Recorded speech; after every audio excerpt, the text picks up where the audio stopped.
Selamat berjumpa kembali di Live in Fullness to Eternity. Dengan saya Merlin Sutomo akan menemani Anda dalam beberapa menit ke depan dalam program yang mendiskusikan informasi seputar kesehatan dan juga pola hidup sehat bagi kita semua. Dan topik yang akan kita diskusikan pada saat ini yaitu aturan sehat minum air. Ya benar, apakah Anda tahu bahwa hanya dengan sedikit perubahan dalam pola hidup kita dapat meningkatkan banyak hal, mulai dari energi, kurangi resiko penyakit, dan bahkan merasa lebih sehat secara keseluruhan. Yang jadi pertanyaan, apakah hanya minum air membutuhkan aturan yang tepat? Untuk itu jangan kemana-mana, tetaplah bersama kami karena saat ini bersama Saudari Grace Kaparang yang sudah terhubung dengan kami di studio via Zoom. Bersama-sama kita akan merenungkan betapa berharganya kebiasaan minum air sehat dengan cara yang lebih sehat. Saudari Grace menamatkan diri sebagai sarjana keperawatan dari Universitas Krabat pada tahun 2011 silam dan profesi nurse di tahun 2014 dari universitas yang sama. Kemudian meneruskan pendidikan dan meraih gelar MSN, Master in Science of Nursing dari Saint Paul University, Philippines di tahun 2022. Sempat mengawali karir sebagai school nurse di Manado Independent School pada tahun 2013, sempat juga menjadi tenaga pengajar di Fakultas Keperawatan di Universitas Krabat, dan dari tahun 2015 hingga saat ini beliau aktif menjadi bagian dalam Health Community Practice Team. Dan tanpa berlama-lama lagi, mari kita menyapa Saudari Grace Kaparang. Halo Saudari Grace. Halo semua Bapak Ibu. Apa kabarnya? Wah, puji Tuhan, luar biasa. Amin, amin. Apa kabar kesibukan sehari-hari bagaimana nih akhir-akhir ini? Oke. Kesibukan saya pada saat ini sebenarnya saya sedang dalam pengurusan untuk melanjutkan pendidikan dan ya sambil menunggu ada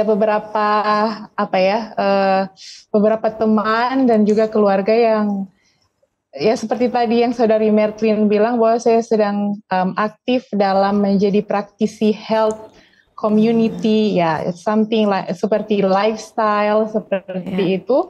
Ada beberapa yang dikunjungi tiap hari untuk dilayani seperti itu. Baik, luar biasa ya. Saudari Merlin. Iya, luar biasa, tetap berusaha untuk belajar dan juga secara bersamaan menjadi berkat untuk community. Puji Tuhan. Amin, amin. Baik, pada saat ini kita akan segera membahas topik kita, tetapi sebelumnya kita akan membukanya dengan doa. Saya akan pimpin kita di dalam doa. Sahabat Live sekalian, mari kita satu dalam doa.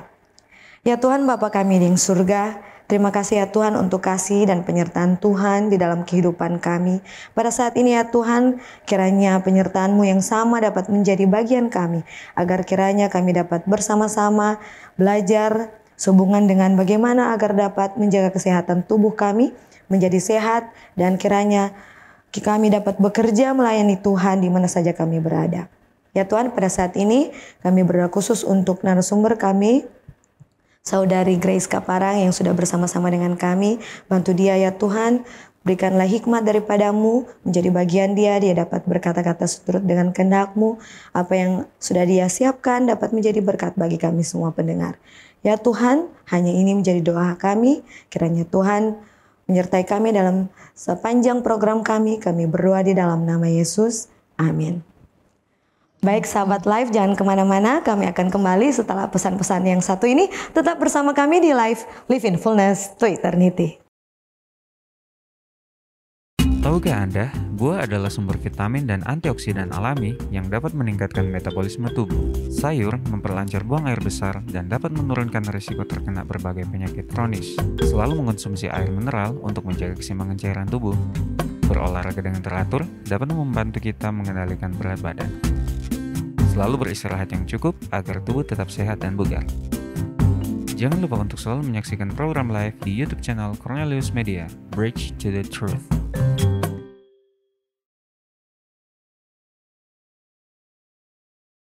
Kembali lagi dengan kami di Live in Fullness to Eternity.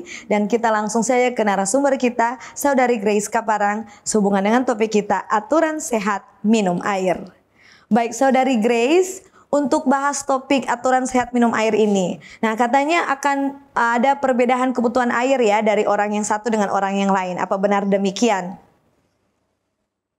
Benar sekali, Saudara Mertlin. Nah, jadi memang air ini ya memang sangat berbeda sekali variasinya seperti itu. Nah, apa saja faktor-faktor yang bisa mempengaruhi sebenarnya perbedaan kebutuhan air ini? Oke, jadi dari beberapa investigasi sains sampai pada saat ini ada berbagai macam faktor. Yang pertama, apakah orang tersebut itu sehat atau sakit? Kemudian berikutnya, jenis aktivitas dari orang itu. Ada orang yang kalau mau dibilang sekarang itu generasi mager, kaum rebahan, itu berbeda dengan yang atlet. Kemudian suhu tubuh dari orang tersebut ada yang lebih tinggi dari orang lain, itu akan mempengaruhi kebutuhan juga. Kemudian suhu lingkungan itu berbeda sekali, orang yang tinggal di daerah panas berbeda dengan yang tinggal di daerah dingin atau yang sering berada dalam ruangan ber-AC. Jadi itu beberapa faktor yang cukup signifikan. Belum lagi ada usia, kemudian berat badan, tinggi badan, itu ada berbagai macam sebenarnya kalau misalnya kita mau cari tahu apa saja faktor yang mempengaruhi kebutuhan cairan dari setiap orang. Makanya sangat berbeda. Seperti itu, Saudari Mertlin. Baik, nah ada tidak cara agar kita bisa mengukur ya kebutuhan cairan harian kita secara akurat karena mengingat perbedaan dan dari faktor-faktor yang sudah disebutkan tadi? Oke, terima kasih pertanyaan. Ini pertanyaan yang sangat bagus. Kalau kita lihat tadi faktor-faktornya banyak sekali dan terserah kalau mau pilih Anda mau pilih yang mana? Yang repot atau yang gampang. Jadi kalau yang repot ada berbagai rumus. Pertama ada yang namanya rumus dari Holland and Cigar. Ini di tahun 1957 mereka mendapat rumus, tetapi itu mungkin agak repot untuk dihafal karena itu berbeda antara perempuan dan laki-laki. Kemudian ada konstantanya itu agak ribet. Kemudian ada juga rumus Watson, itu juga rumus yang banyak sekali dipergunakan kalau di rumah sakit, tetapi kalau mungkin untuk orang awam agak susah. Nah, yang rumus sederhana ada yang namanya 30 ml kali kilogram berat badan. Jadi kita cari berat badan kita berapa, kemudian dikali 30 cc. Oke, itu mungkin yang paling sederhana dari rumus-rumus. Tapi kalau mau yang lebih simpel lagi adalah ini. Setiap kali kita pergi untuk buang air kecil, maka lihat apakah dia berwarna kuning. Terlalu kuning itu berarti kita dehidrasi. Itu kita tidak cukup minum berarti. Tapi kalau dia lebih mengarah ke seperti air biasa, maka itu hidrasi kita baik, maksudnya air kita cukup. Jadi kalau mau yang sangat simpel, lihat kondisi dari urin kita, dari air seni kita. Tapi kalau mau mencari rumusnya boleh private chat saya. Boleh begitu, Saudari Mertlin, atau ada pertanyaan? Baik. Jadi sebenarnya ada ya cara-cara tertentu untuk mengukur akurat kebutuhan masing-masing kita ya. Iya, ada. Kalau mau cari akurat banget itu memang ada rumusnya, tetapi mungkin tidak semua orang punya waktu untuk terus-menerus menghitung. Jadi sepertinya itu memang yang paling gampang. Tiap hari. Yang paling gampang yang 30 ya cc kali berat badan. Baik. 30 cc kali berat badan ya, nah, seperti itu. Baik, tadi sempat sebutkan sehubungan dengan faktor-faktor yang mempengaruhi, salah satunya adalah temperatur. Nah, sekarang kita tahu bersama kalau temperatur lingkungan jadi lebih ekstrim, benar begitu. Jadi bagaimana cara agar bisa tetap jaga tubuh, tetap terhidrasi dengan baik saat di tempat yang ber-AC atau sebaliknya di tempat yang ekstrim panas? Oke. Jadi kembali lagi, ya mungkin tadi diambil rumusnya yang 30 cc kali kilogram berat badan ya, kali berat badan. Tetapi yang kita harus terus-menerus sadar, maksudnya yang kita terus-menerus harus perhatikan adalah kondisi urin. Karena kalau mau menentukan ini terlalu panas atau di dalam ruangan ber-AC, ya kita cuman bisa mengukurnya dari warna air seni kita seperti itu. Makanya tipsnya adalah tetap perhatikan bagaimana kita warna dari air seni kita tersebut. Itu untuk tetap mengetahui bahwa kita itu terhidrasi atau tidak. Nah, kalau misalnya untuk menjaga, ya tentu kita harus menyediakan air minum terus-menerus. Itu seperti itu. Baik, nah apa ada lagi tanda-tanda khusus yang perlu diperhatikan selain mungkin warna dari urin kita? Warna dari urin, oke. Kalau memang yang gejala atau maksudnya indikator yang paling gampang untuk kita lihat adalah dari air seni. Tapi selain itu ada tanda-tanda yang akan berbeda setiap orang masing-masing, seperti kulitnya menjadi terlalu kering, kemudian setelah itu mata jadi lebih cekung, ya itu kadang-kadang ada yang terlihat seperti kurang tidur ya, seperti itu. Baru mulut menjadi kering, kemudian susah berkonsentrasi, dan kemudian sakit kepala. Itu adalah tanda-tanda bahwa kita sudah kekurangan cairan. Seperti itu. Tapi yang paling gampang itu tetap air seni. Begitu. Seperti itu. Oke. Baik, tadi kita sudah bahas tentang jumlah ya. Sekarang ingin bahas sesuai dengan jenisnya. Nah, air seperti apa yang sehat? Oke, ini air seperti apa yang sehat? Sebenarnya kita sudah sering dengar ya dari kecil, dari pelajaran biologi, air yang paling cepat untuk maksudnya yang dikategorikan sebagai air yang sehat adalah yang tidak berwarna, tidak berbau, dan tidak berasa. Artinya air bening, dan itu bagusnya yang benar-benar diambil dari sumber yang tidak berpolusi. Seperti itu. Itu yang paling ideal adalah air yang paling sehat untuk kita minum. Jadi ya itulah yang ideal, paling ideal. Seperti itu. Jadi dengan kata lain memang yang paling sehat adalah yang tidak berasa ya. Nah, bagaimana dengan ada yang orang suka mengatakan seperti ini, masalahnya tidak begitu suka untuk minum air oleh karena rasanya tidak enak. Nah, bagaimana cara sederhana untuk dapat meningkatkan rasa minum air bagi mereka yang merasa seperti itu tidak enak katanya? Oke.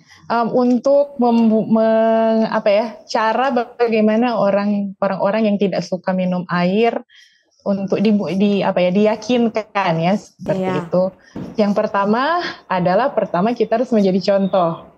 Kita menjadi contoh bahwa kita membutuhkan air itu, dan yang kedua perlu sharing edukasi bahwa kalau kita kekurangan air bukan hanya mungkin konsekuensinya adalah kurang konsentrasi, tetapi yang paling fatal adalah kita bisa saja punya darah yang kental sehingga resiko-resiko stroke atau sakit jantung atau kondisi-kondisi yang lebih parah yang lain akan terjadi. Jadi perlu ada edukasi bahwa sangat perlu untuk minum air. Kita tidak boleh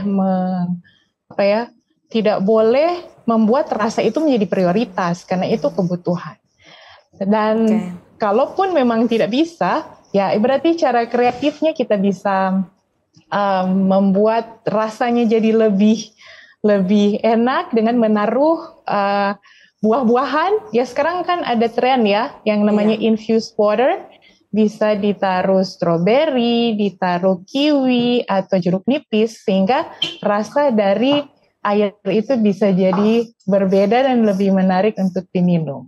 Ya mungkin seperti itu, ada 3 hal. Sekali lagi, pertama jadi contoh, yang kedua berikan edukasi, kemudian yang ketiga kita bikin semenarik mungkin untuk bisa diminum. Seperti itu. Oke, nah saya ingin angkat sehubungan dengan yang sudah sempat disebutkan tadi, minuman yang suka dimasukkan buah, contohnya lemon mungkin ya.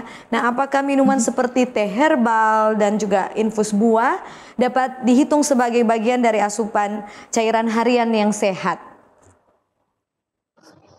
Ya, itu tentu saja bisa. Tentu saja semua jenis cairan yang masuk seperti infused water tadi dan juga teh herbal. Nah, teh herbal memang ada tricky sedikit, tapi saya masuk ke infused water dulu ya. Ya, infused water sebenarnya hanya untuk membuat air itu terasa lebih enak dan juga sebenarnya menambahkan satu unsur yang membuat air itu menjadi lebih alkali, lebih lebih bagus untuk tubuh sebenarnya. Tetapi saya mau bilang lebih bagus juga tidak ya, tapi pH-nya jadi ada lebih naik untuk membuat tubuh kita yang sering menjadi asam itu lebih menjadi lebih netral ya, lebih netral. Tetapi tidak boleh lebih tinggi juga sih, pH-nya itu tidak boleh berlebihan. Nah, mengenai teh herbal itu kalau seperti chamomile atau teh rosella atau yang berbagai macam teh herbal yang lain itu sebenarnya bisa dikategorikan sebagai minuman yang sehat, tetapi itu tidak harus selalu setiap hari ya. Tidak harus selalu setiap hari, itu hanya mencari properti healing. Seperti teh rosella kan itu untuk menurunkan tekanan darah, seperti itu. Jadi tidak untuk setiap hari juga. Nah, ada yang kita harus perhatikan, hati-hati dengan teh yang mengandung kafein dan tanin yang cukup bisa dibilang sebagai pencuri air. Kita minum, tetapi air kita yang dicuri. Makanya untuk memilih teh herbal juga itu harus pilih-pilih juga, jangan yang mengandung kafein, seperti itu. Oke, baik. Jadi saya ingin mempertegas ini untuk infus buah ya. Apakah baik untuk kita ganti dengan penggunaan air minum biasanya yang tidak berasa seperti itu? Oke, jadi infused water sebenarnya bisa kita minum hanya untuk contohnya kayak tadi ya, kasusnya bahwa orang tidak suka minuman yang plain, yang tidak ada rasa, jadi kita bisa tambahkan itu supaya menambah rasa. Bisa. Oke. Ya. Baik, nah bagaimana cara untuk menghindari minuman yang berkafein? Tadi sempat sentil ya, hubungan yang berkafein itu tidak baik. Yang berlebihan akan malah membuat kita lebih dehidrasi seperti itu. Tapi bagaimana dengan mereka yang sudah terlanjur sering meminum minuman berkafein ini? Bagaimana cara untuk menghindari? Well, ini challenge ya, ini memang challenge. Saya punya teman yang benar-benar sangat jadi addicted, jadi ketagihan dengan kopi.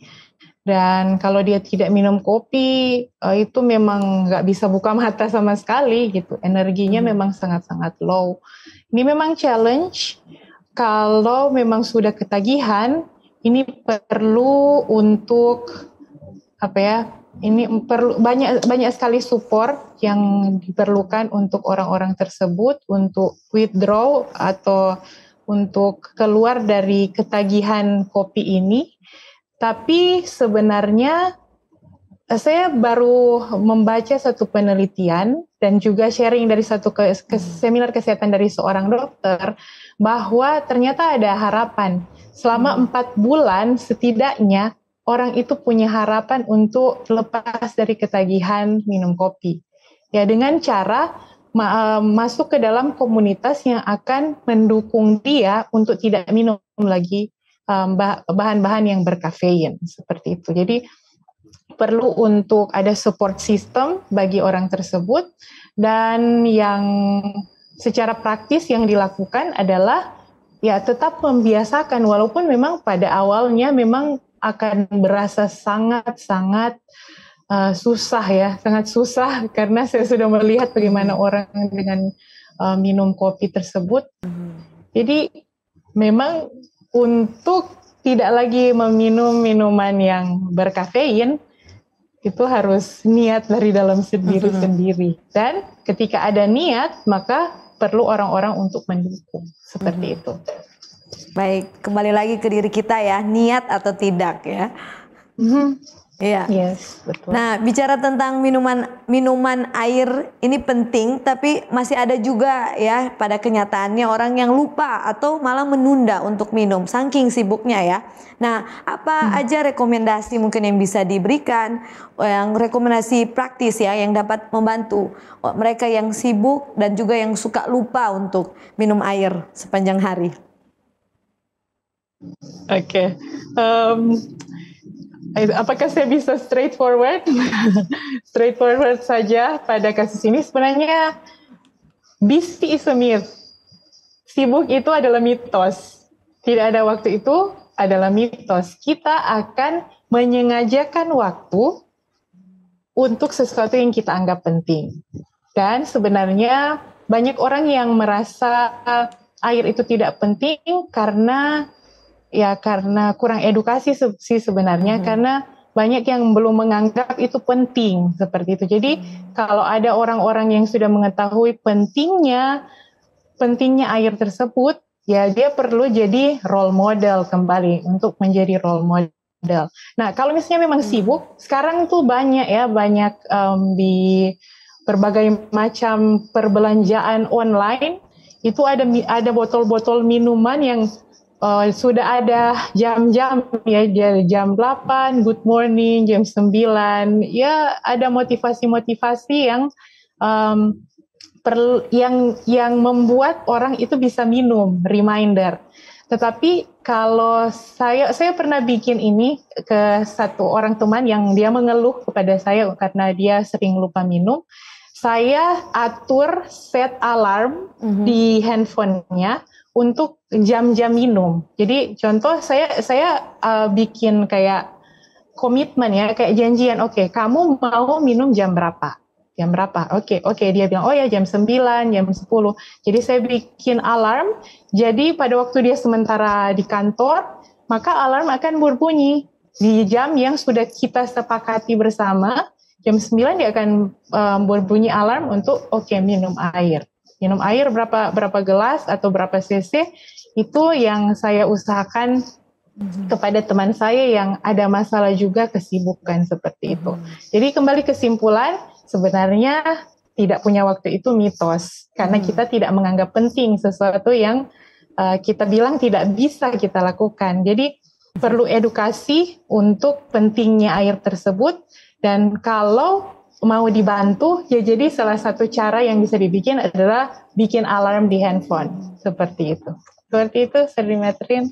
Baik, terima kasih untuk jawaban-jawabannya. Jadi ternyata harusnya no excuse ya untuk minum, ingat minum selalu.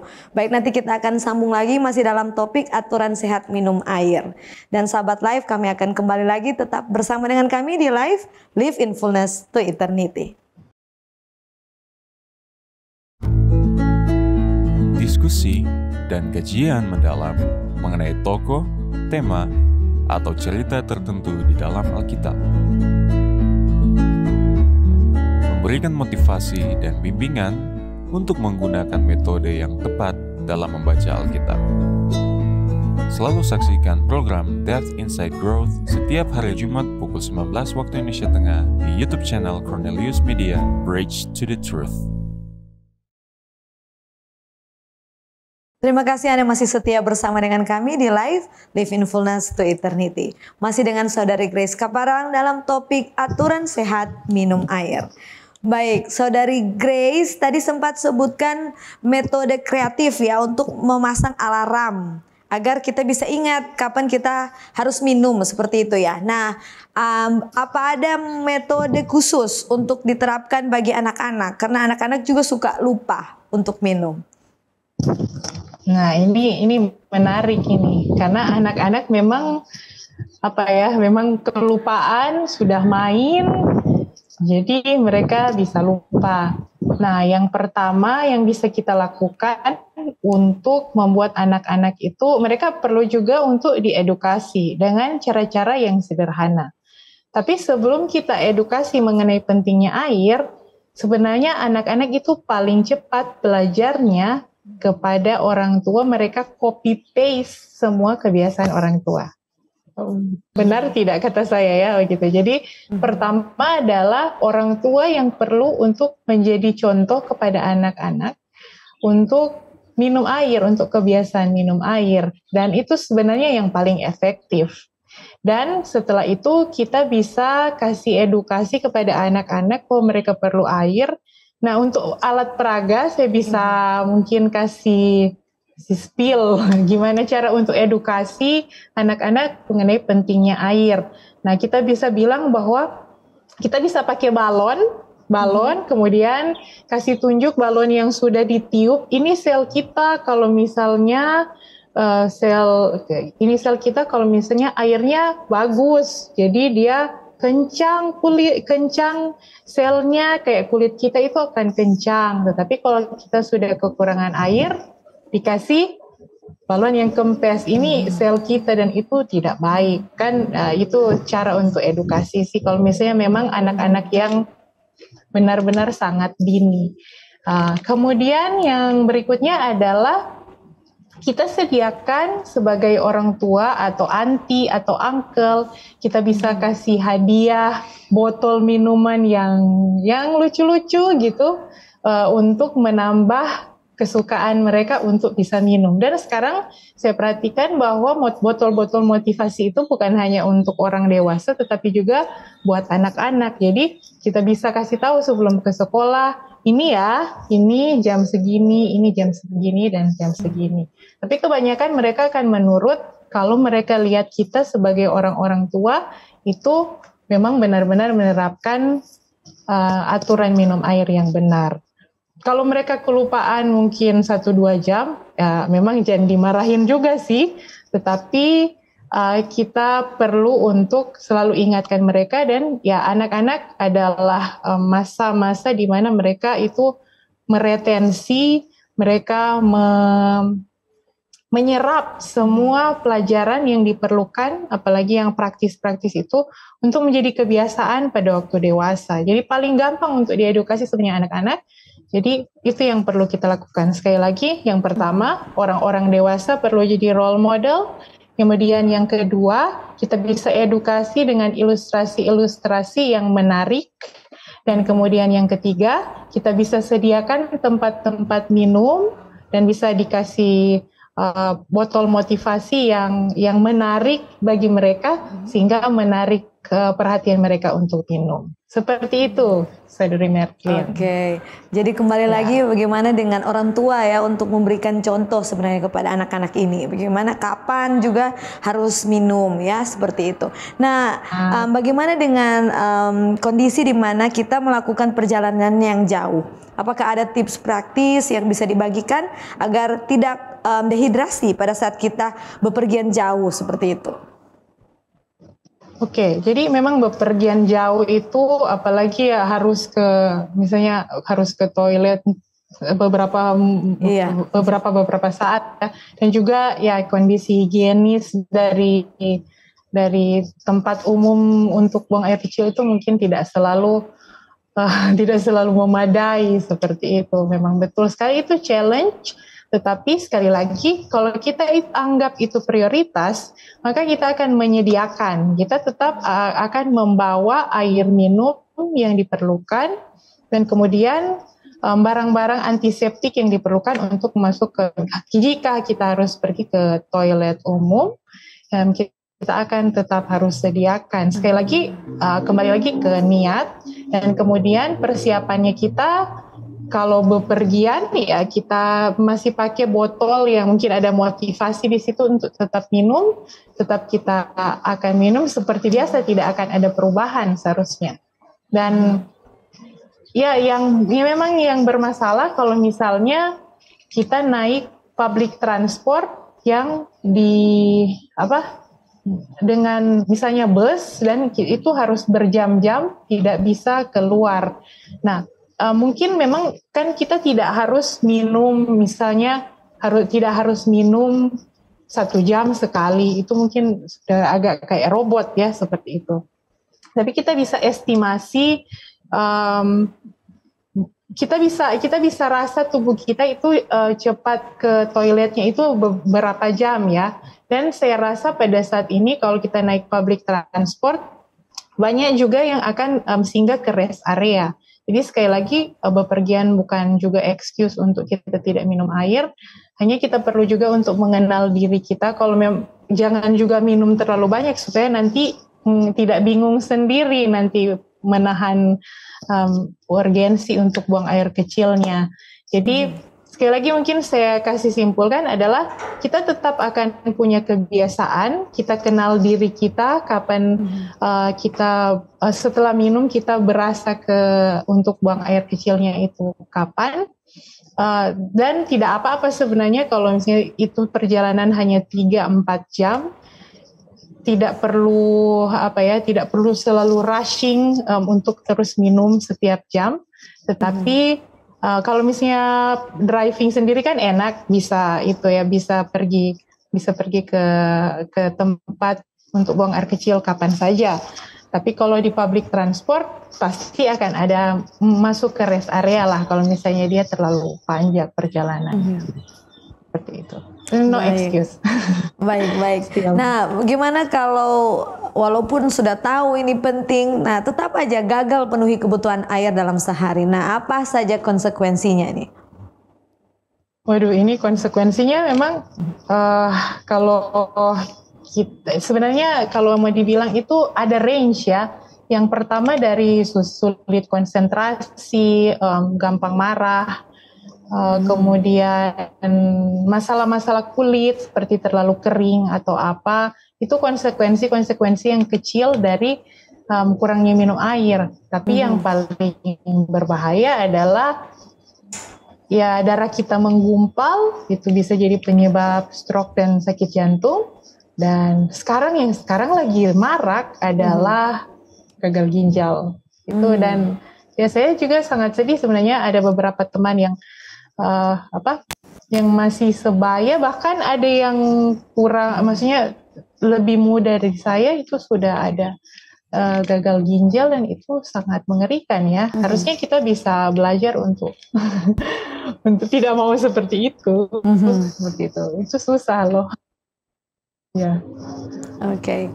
Kalau sudah gagal penuhi kebutuhan air dalam sehari-hari untuk berkali-kali, konsekuensinya mungkin bisa ke sakit ginjal itu ya? Yes. Nah, apa ada lagi selain sakit ginjal yang sudah disebutkan? Oke, ya. Memang kalau misalnya ada sakit ginjal atau misalnya kita kekurangan cairan seperti yang saya bilang tadi, bisa jadi ada gangguan-gangguan yang ada di jantung ataupun yang ada di otak. Dan akhirnya sebenarnya prinsipnya berbagai penyakit dalam tubuh itu adalah karena kualitas darahnya itu jadi menurun, terlalu gampang menggumpal atau jadi akhirnya jadi seperti menutup bagian yang menutup pembuluh darah tersebut, sehingga tadi saya sempat bilang bahwa itu kita bisa jadi stroke atau sakit serangan jantung. Dan juga ada yang akhirnya ketika kurang minum air, saya bilang tadi kurang konsentrasi dan kemudian gampang marah, kayaknya stresnya meningkat, bisa sampai ke diabetes, merambah kemana-mana. Itu bisa jadi sangat complicated ya, masalahnya hanya karena tidak minum air. Jadi seperti itu. Baik, terima kasih untuk jawaban-jawabannya. Sekarang kita akan masuk ke sesi mitos atau fakta ya. Saya akan bacakan mitos atau fakta yang pertama nih. Semakin tinggi pH air, semakin baik untuk diminum. Mitos atau fakta? Itu mitos. Itu kita mitos. Perlu sangat sangat aware karena sekarang ini banyak sekali tawaran-tawaran air-air dengan pH tinggi, bahwa ya sebenarnya ini latar belakangnya kita perlu ketahui. Nah, tubuh kita itu setiap hari itu mengarah ke asam. Ya, jadi mengarah ke asam. Setiap kali kita kekurangan air, kelebihan gula, atau kurang terpapar sinar matahari, atau kita kurang olahraga, dan berbagai macam hal, tubuh kita itu sering menjadi asam. Dan pada tahun 1900-an, ada seorang dokter, namanya Dr. Otto Warburg, dia mendapatkan hadiah Nobel, karena mohon maaf, karena dia menemukan bahwa ternyata kanker itu akan bertumbuh subur ketika pH tubuh itu menurun. Itu di antara di 5,5. Jadi bagian 5,5. pH itu adalah keasaman 1 sampai 14 dan 7 itu netral di tengah-tengah ya. Nah, kalau tubuh kita itu kalau menurun pH-nya dari netral ke 5,5 itu biasanya kanker dan juga infeksi, flu seperti itu gampang untuk menyerang tubuh kita. Nah, itu tadi terjadi karena seperti yang saya bilang tadi, bahwa kalau kita kelebihan makan gula atau kafein atau kemudian kurang minum, kurang tidur, kurang olahraga, itu beberapa faktor itu akan menjadi asam. Nah, perlu diketahui bahwa pH darah kita yang normal itu ada di 7,35 sampai 7,45. Jadi perhatikan ya, diimajinasikan saja ini 7,45, 7,35 pH yang normal, dan kemudian sering kita menuju ke asam. Sehingga teori itu mengatakan bahwa kita perlu untuk terus-menerus dibalikkan kondisi kita ke yang netral. Tetapi itu kita perlu hanya boleh di netral ya. Kalau juga terlalu ke arah sana, namanya basa atau alkali, kita akan mati.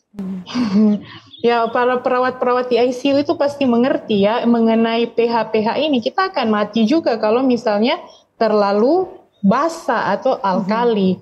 Jadi tidak boleh dikatakan bahwa semakin tinggi pH dari air itu maka akan semakin baik. Tidak juga. Itu harus berada di netral, sehingga kita harus berhati-hati dengan tawaran-tawaran ayo semakin alkalikan darah, semakin alkalikan minuman, itu akan menjadi lebih sehat. Itu mitos.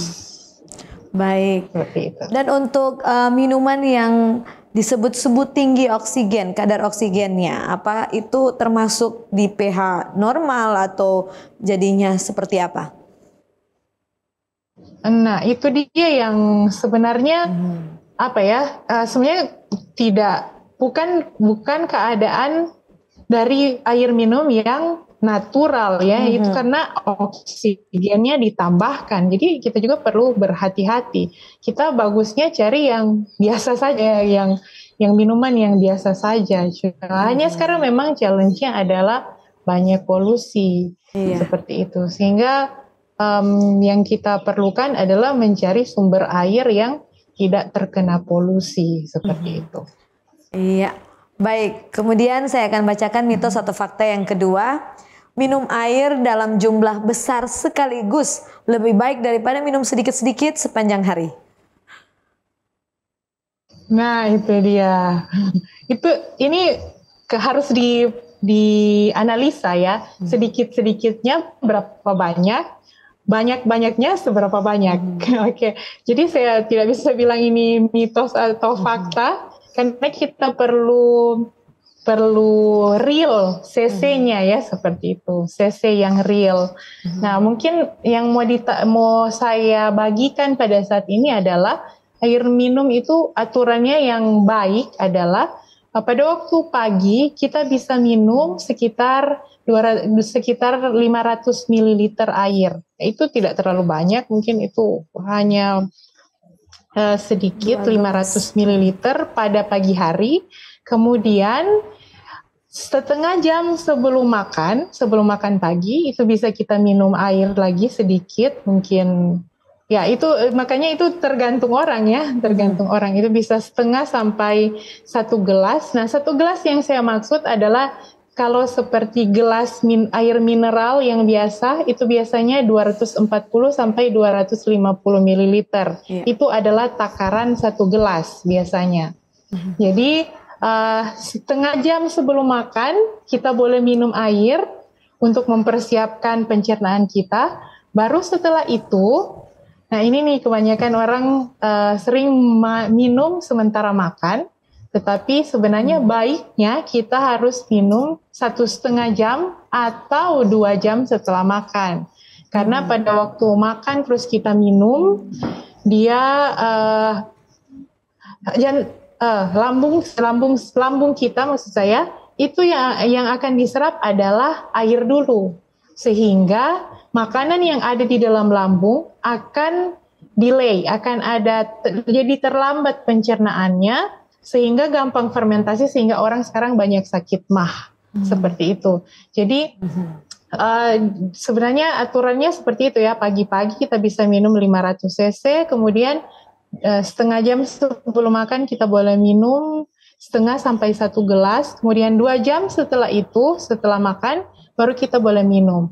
Nah, itu terserah kita sih mau minum satu gelas per jam, itu tergantung dengan rutinitas kita. Jadi makanya kalau mau dibilang seberapa banyak, kalau misalnya minum besar itu, kalau minum besar 2 liter, kayaknya itu memang akan mempengaruhi laju penyaringan dari ginjal kita ya. Itu akan mempengaruhi, memang itu sudah banyak.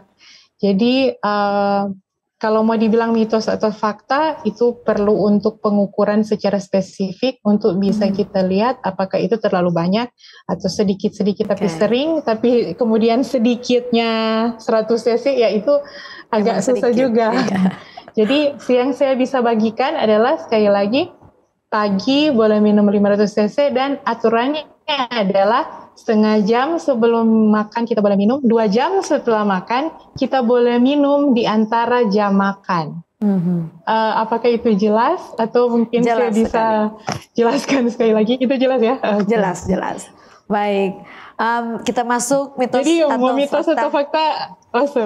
Ya silakan. Baik, kita masuk di mitos atau fakta yang ketiga ya, yang terakhir. Nah, Anda hanya perlu minum air ketika merasa haus. Bagaimana tanggapannya?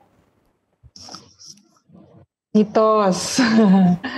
Nah, itu mitos ya. Itu berarti kalau kita hanya minum pada waktu kita haus, itu berarti tubuh kita sudah benar-benar sangat-sangat memerlukannya. Tapi kalau kita sudah membiasakan diri untuk punya waktu yang tepat untuk minum, ya dengan bantuan tadi ya, dengan membuat alarm atau ada reminder lain, itu seharusnya akan membantu kita untuk tetap menjaga tubuh kita tetap terhidrasi ya. Jadi itu mitos kalau kita nanti haus baru minum.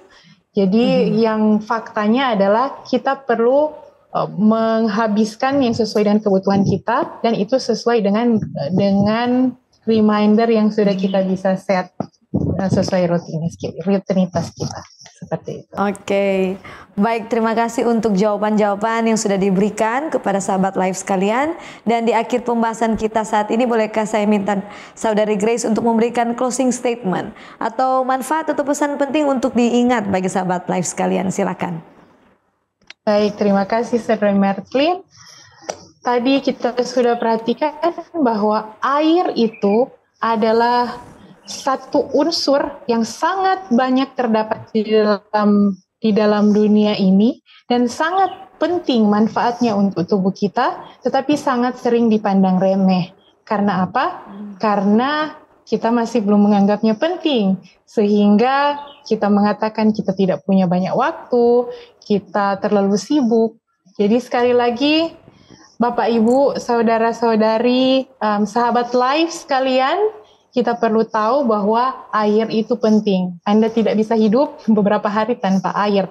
Maka coba set rutinitas Anda, set lagi prioritas Anda, dan masukkan air sebagai salah satu yang harus kita asup setiap hari. Semoga Tuhan dapat memberkati Anda memampukan kita semuanya untuk dapat mengatur jam-jam kita walaupun sesibuk apapun untuk dapat menikmati asupan air yang sudah Dia ciptakan untuk kebutuhan kita. Terima kasih. Amin. Terima kasih untuk closing statement, pesan-pesan yang tentunya sudah menjadi berkat bagi sahabat live sekalian. Dan pada saat ini kita akan segera tutup diskusi kita. Bisakah saya minta Saudari Grace untuk pimpin kita di dalam doa tutup? Sure, mari kita berdoa. Bapa di surga, terima kasih untuk air yang sangat berlimpah yang Engkau sudah ciptakan dan yang Engkau sudah berkati untuk menjadi kebutuhan bagi tubuh kami. Bapa, Engkau tahu bahwa sering kami lupa dan kami sering merasa tidak punya waktu, tetapi kami percaya dengan pertolongan-Mu ya Tuhan, kami boleh menikmati air ini sebagai berkat dan bukan sebagai beban untuk dapat minum sesuai dengan kebutuhan kita. Kami orang-orang yang sudah lebih dewasa dan juga anak-anak, Tuhan boleh tolong dan kami boleh sehat, dan itu akan menjadi kesaksian bahwa Engkau adalah Allah yang selalu peduli bahkan di hal-hal kecil dalam kehidupan kami. Kami mau doakan buat acara ini agar terus-menerus menjadi sarana edukasi yang akan membuat orang-orang menjadi lebih sehat, dan semuanya kami boleh puji dan muliakan nama-Mu oleh karena kesehatan yang kami miliki. Terima kasih ya Tuhan, kami berdoa dan mengucap syukur di dalam nama Yesus. Amin. Amin. Baik, terima kasih kembali kepada Saudari Grace ya yang sudah menjelaskan dengan sangat baik topik kita di episode kali ini. Kiranya Tuhan memberkati Saudari Grace dalam segala tugas dan tanggung jawabnya. Baik, tidak lupa kami ucapkan terima kasih juga kepada sahabat Live Cornelius Media yang sudah menyaksikan dan juga sahabat Hope Channel Indonesia yang tentunya sudah dengan setia mengikuti siaran ini hingga pada akhirnya. Dan tentunya jika Anda merasa diberkati dengan program kami, Anda bisa langsung share video ini dari akun Facebook atau YouTube official kami kepada keluarga dan sahabat yang Anda kasihi. Serta jangan lewatkan episode live selanjutnya masih di hari dan waktu yang sama. Dan jangan lupa untuk tetap ikuti program Cornelius Media yang menarik lainnya. Sekarang saatnya kami pamit mundur diri. Demikianlah perjumpaan kita di episode kali ini. Akhir kata saya Merlin Sutomo dan seluruh kru yang bertugas mengucapkan sampai jumpa dan salam sehat.